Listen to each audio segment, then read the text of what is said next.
मेरा नाम प्रिया है और मेरी उम्र 28 साल है। मेरी शादी को 6 साल हो गए हैं। मेरे पति का नाम राहुल है। राहुल मुझसे बहुत प्यार तो करते हैं, पर वो अपने काम में इतने डूबे रहते हैं कि उन्हें मेरे लिए वक्त ही नहीं मिलता। हम शहर के बाहर एक बड़े से बंगले में रहते हैं, जो राहुल के पिताजी ने बनवाया था। राहुल एक आर्किटेक्ट हैं और आजकल किसी बड़े प्रोजेक्ट को लेकर दिन रात परेशान रहते हैं। उनकी सारी बातें लैपटॉप और फाइलों से होती थी, और मैं बस घर की दीवारों के बीच अपनी जवानी को घुटते हुए देखती रहती थी। मैं आईने में खुद को देखती, मेरी उम्र ढल रही थी और मेरे पति के पास मेरी तरफ एक नज़र देखने का भी वक्त नहीं था। मुझे भी प्यार की ज़रूरत थी, किसी के साथ की ज़रूरत थी जो मेरी तन्हाई को समझ सके। एक रात हम डिनर कर रहे थे। हमेशा की तरह राहुल अपने लैपटॉप पर झुके हुए थे और मैं खामोशी से खाना खा रही थी। तभी राहुल का फ़ोन बजा। अरे विक्रम, तू कहाँ है आजकल? राहुल के चेहरे पर सालों बाद एक असली मुस्कान आई थी। फोन पर कुछ देर बात करने के बाद राहुल ने मुझसे कहा, प्रिया, मेरा कॉलेज का सबसे जिगरी दोस्त विक्रम आ रहा है। वो कुछ हफ्तों के लिए हमारे साथ ही रुकेगा। वो अभी एयरपोर्ट पर उतरा है। मैं कुछ कह पाती उससे पहले ही राहुल उठकर उसे लेने जाने की तैयारी करने लगे। मैं बस सोचती रह गई कि इस वीरान घर में अब एक और अजनबी आने वाला है। अगली सुबह से ही विक्रम ने घर का माहौल बदल दिया। वो सुबह जल्दी उठ गया था। मैं जब अपने लॉन में योगा कर रही थी तो मुझे अपने पीछे किसी के होने का एहसास हुआ। क्या मैं भी शामिल हो सकता हूँ? मैंने मुड़कर देखा। विक्रम सिर्फ एक शॉर्ट्स में खड़ा था।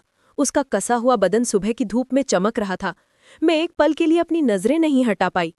हाँ हाँ, क्यों नहीं, मैंने घबराते हुए कहा। वो मेरे बगल में मैट बिछाकर बैठ गया। अगले 1 घंटे तक हम साथ में योगा करते रहे। मैं वॉरियर पोज में थी। पसीने की कुछ बूंदें मेरी गर्दन से फिसल रही थी। तभी मुझे अपने पीछे विक्रम की गहरी आवाज सुनाई दी। इसे ऐसे नहीं करते प्रिया। इससे पहले कि मैं सीधा हो पाती, उसके गर्म हाथ मेरी कमर पर थे। थोड़ा और झुको। हाँ, ऐसे। उसका स्पर्श मेरे बदन में एक सिहरन दौड़ा गया। वो मेरे बहुत करीब था। मैं उसकी गर्म सांसों को अपनी गर्दन पर महसूस कर सकती थी। तुम्हारी तुम्हारी फॉर्म थोड़ी गलत थी, उसने बहाना बनाया, पर उसके हाथ मेरी कमर से हटे नहीं थे। राहुल राहुल जाग जाएंगे, मैंने कांपती हुई आवाज में कहा। वो अभी अपने लैपटॉप पर दुनिया बचाने में लगा होगा। उसने मेरे कान में फुसफुसाया और धीरे से पीछे हट गया। उस दिन मेरा ध्यान योगा में बिल्कुल नहीं लगा। दोपहर को मैं किचन में खाना बना रही थी। राहुल किसी मीटिंग के लिए बाहर गया हुआ था। घर में मैं और विक्रम अकेले थे। कुछ मदद चाहिए प्रिया? वो न जाने कब मेरे पीछे आकर खड़ा हो गया। मैं उछल पड़ी। नहीं, बस हो गया है। अरे, ये मसाले का डिब्बा तो बहुत ऊपर है, उसने कहा और मेरे ठीक बगल में आकर अपना हाथ ऊपर बढ़ाकर डिब्बा उतारने लगा। ऐसा करते हुए उसका मजबूत जिस्म मेरे बदन से सट गया। मैं अपनी जगह पर जमसी गई। माफ करना, उसने डिब्बा मुझे पकड़ाते हुए कहा, पर उसकी आंखों में माफी नहीं, शरारत थी। इस घर में सब कुछ इतनी ऊंचाई पर क्यों है? उसकी नजरें मेरे चेहरे से होते हुए मेरे गले पर टिकी थी। क्योंकि क्योंकि राहुल को सब कुछ व्यवस्थित पसंद है। मैं बस इतना ही कह पाई और जल्दी से वहां से हट गई। ये बिल्ली चूहे का खेल कुछ दिनों तक चलता रहा। राहुल अपनी ही धुन में था। वो खुश था कि उसका दोस्त उसके साथ है और मैं भी खुश दिख रही हूँ। पर मैं जानती थी कि ये खुशी नहीं, एक अजीब सा रोमांच था। विक्रम की नजरें, उसका मेरे करीब आना, कभी हाथ पकड़ लेना, ये सब मुझे अंदर तक कंपा देता था। मेरे बदन में जो आग बरसों से बुझी हुई थी, विक्रम की नजदीकियों ने उसे फिर से सुलगा दिया था। फिर वो रात आई। एक रात बाहर तेज आंधी और बारिश शुरू हो गई। राहुल हमेशा की तरह अपने स्टडी रूम में काम कर रहा था। तभी पूरे घर की बिजली चली गई। घना अंधेरा छा गया।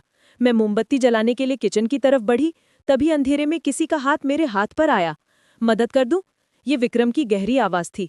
डर के मारे मेरी चीख निकलने वाली थी, पर उसने मेरे मुंह पर हाथ रख दिया और श्श, मैं हूं विक्रम। उसकी गर्म सांसें मेरे गालों पर महसूस हो रही थी। विक्रम, ये गलत है, मैंने कमजोर आवाज में कहा। क्या गलत है प्रिया? वो मेरे और करीब आ गया। ये कि तुम खूबसूरत हो, या ये कि तुम्हारा पति एक जीता जाता रोबोट है? प्लीज जाओ यहां से। नहीं जाऊंगा। उसने मेरे बालों की एक लट को अपनी उंगली से सहलाया। मैं जब से आया हूं तुम्हें देख रहा हूं।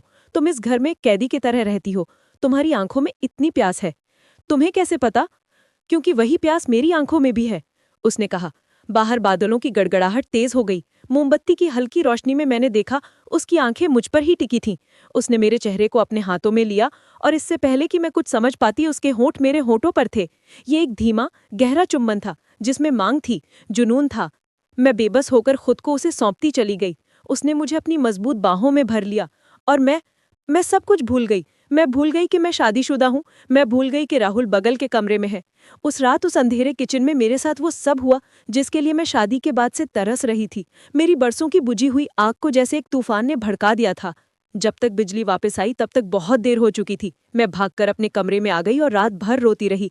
पर इस रोने में दुख था, शर्म थी और एक अजीब सा सुकून भी था। अगली सुबह मैं विक्रम से नजरें नहीं मिला पा रही थी।